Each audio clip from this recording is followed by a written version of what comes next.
Hotep à tous, bienvenue sur la chaîne des panafricanistes par essence, par conviction et par excellence. Celle des citoyens kémites par nécessité et obligation de combat. Nous sommes une chaîne qui n'est guidée que par nos ancêtres et rien que par les ancêtres qui appartiennent à l'égrégore du monde noir. Par conséquent, nous ne croyons en aucun Dieu venu de l'étranger. Toutefois, cette vidéo n'est aucunement destinée à inciter à la haine ou à la violence, car nous menons un combat qui est d'abord et avant tout spirituel, intellectuel et démocratique.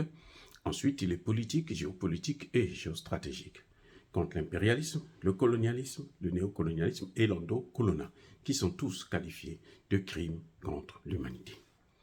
Nous menons ce combat sur la base du principe fondamental que nous avons reçu de nos ancêtres kémites, qui est celui de la Mahat, c'est-à-dire solidarité, vérité et justice. Vous êtes donc en droit de connaître la vérité, nous avons l'obligation de vous dire la vérité, rien que la vérité, afin que justice soit rendue au continent africain. Et ça, c'est notre modeste contribution dans cette noble lutte en faveur de la souveraineté, la dignité, la solidarité et l'unité africaine. C'est exactement ça que nous appelons le panafricanisme. Bien-aimés frères et sœurs, je vous ai parlé de façon très lapidaire du processus qui a mené, qui s'est passé hier lors du coup d'État contre le capitaine Ibrahim Traoré, ce coup d'État manqué. Je vous ai dit aussi à la fin de cette vidéo que ça ne va pas s'arrêter là, ça va continuer. Eh oui, je vous ai même expliqué que Fidel Castro a pu échapper à plus de 600 attentats. Donc, les Occidentaux, la France en tête et les États-Unis, l'Allemagne et les autres, n'ont qu'une seule chose à faire, c'est de neutraliser, faire disparaître l'Alliance des États du Sahel. Ils veulent l'Afrique sans les Africains. Malheureusement, nous savons qu'ils ne peuvent pas nous atteindre tant qu'il n'y a pas des gens, des nôtres, nos frères, sœurs, nos pères, mères, nos grands-pères, grand-mères, et nos enfants, petits-enfants, qui travaillent avec eux, qui sont en complicité avec eux, qui les aident à nous atteindre. Et nous connaissons des noms. Il y a par exemple Alassane Ouattara de la Côte d'Ivoire, qui essaye de faire au Burkina Faso ce que Houphouët-Boigny avait fait avec Thomas Sankara. C'était bien François Mitterrand qui avait demandé l'assassinat de Thomas Sankara, et c'est Houphouët-Boigny qui a organisé les opérations. Jusqu'à preuve de contraire, le jour où ils font le coup d'État, le jour où Thomas Sankara est assassiné, au moment même où il est en train de se faire assassiner, Blaise Compaoré était à l'aéroport du Burkina Faso avec un avion qui l'attendait pour décoller pour la Côte d'Ivoire, au cas où ça échouait. Comme il avait réussi, bon, il est revenu et il a pris le pouvoir. Mais il était prêt à partir. C'est exactement la même chose que l'autre Alassane Dramane Ouattara est en train de faire actuellement. Mais on ne peut pas continuer comme ça. Il faut trouver une solution. Laquelle? Quelle est la solution? La solution la plus pratique, la plus immédiate, c'est de déstabiliser la Côte d'Ivoire elle-même. Eh oui.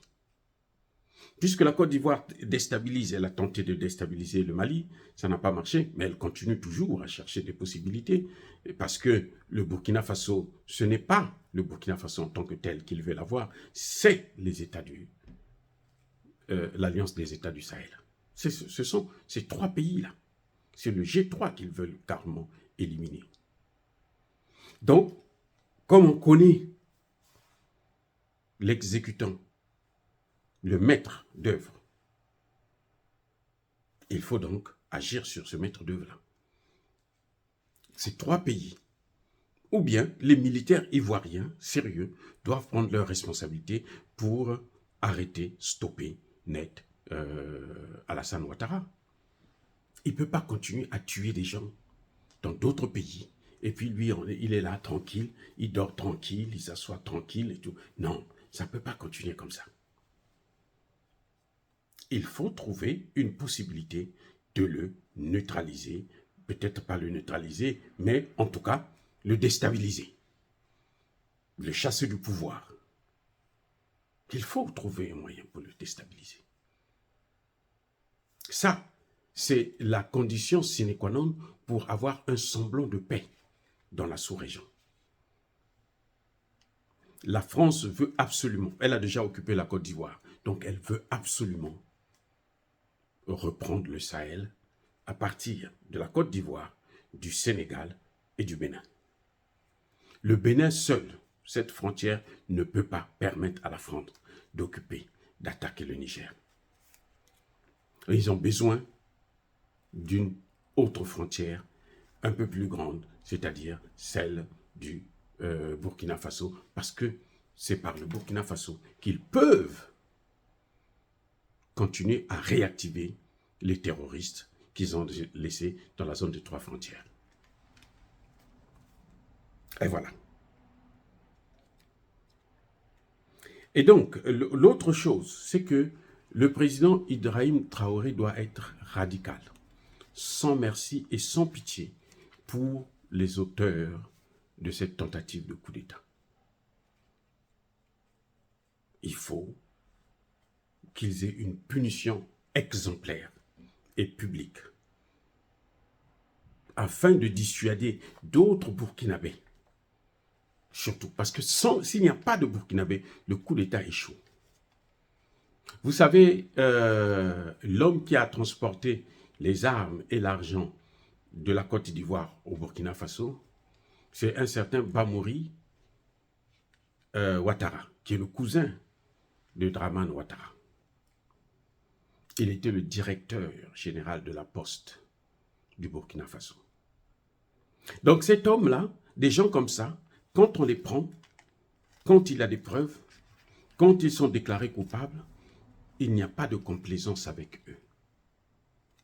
Il faut leur donner une peine exemplaire afin de dissuader d'autres prétendants à l'argent sale de la France et d'Alassane Ouattara. Dire cela, c'est inciter à la haine ou à la violence. Non, il faut éviter ces morts. Il y a déjà eu trop de morts, nous n'en voulons plus. Et si la France veut continuer à nous tuer, elle n'a qu'à aller en Allemagne, en Ukraine. Là-bas, on cherche des volontaires qui vont faire la guerre. Voilà, bien-aimés frères et sœurs, encore une fois, je persiste et je signe, soyez bénis, abondamment bénis. Je par le Dieu des Kémites et par nos ancêtres angélisés. Mais que tous ceux qui persécutent le continent africain le pillent et le déstabilisent, qu'ils soient noirs, blancs, chinois, arabes, indiens ou qui qu'ils soient punis, maudits, foudroyés, neutralisés, écrasés, effacés par ce Dieu des Kémites et par nos ancêtres angélisés. Vive l'Afrique éternelle, j'ai dit et j'assume.